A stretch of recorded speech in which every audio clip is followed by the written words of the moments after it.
Hey everyone, it's day 18 of the Vendée Globe, and I thought by way of a comparison I'd just show you where the fleet were 4 years ago at this exact point in the race. 18 days, 6 hours in.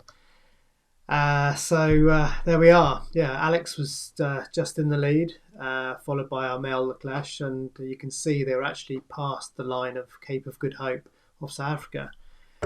If we look at where they are currently now, you can see just how far away they are from South Africa. And that just gives you an idea of just how painful it's been trying to get across this high pressure system in the South Atlantic. Now, Charlie looks promising, looks like he's about to come out on the south side of it, and that will give him a huge amount of relief because he'll maintain this gauge, this distance to the boats over in the west. For Thomas and for Jean Le Cam, I think they're in a really tricky position. Thomas is still bang in the middle of the high pressure, and so very, very light winds.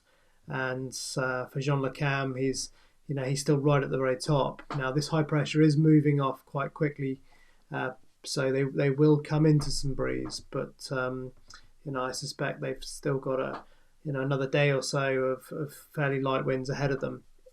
In the meantime, the boats in the west are really getting into this northeasterly breeze around the edge of the high, being squeezed by this low pressure that's coming in off the sort of Argentinian coast. And in the next sort of 12 hours or so, really expect them to start sailing at speeds of 18 to 20 knots, and they'll really close the distance on Charlie. He'll be in lighter pressure for the whole time. But of course, he doesn't need very much wind to get up on the foil.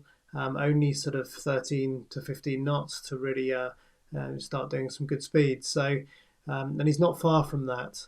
But I would expect the boats in the west to close. So it's looking really good for Sam. Alex at the moment is a little bit slowed, but I would expect all of those boats to pick up full speed quite soon. If we look at the forecasts and just roll it through, so that's current situation right now. This is lunchtime tomorrow, and you can see at that point, they're going to be in some pretty good pressure down here, and obviously staying north of the ice gate, but just really starting to pick up the pace. If we go into Saturday. And again, you can see the low pressure rolls sort of underneath them, and they'll be doing their best to sort of really hang on to that low pressure system and ride it as far as they can. The good news really for the boats in the west is that it doesn't look like Charlie's going to get onto a system ahead. So in which case there should be some compression.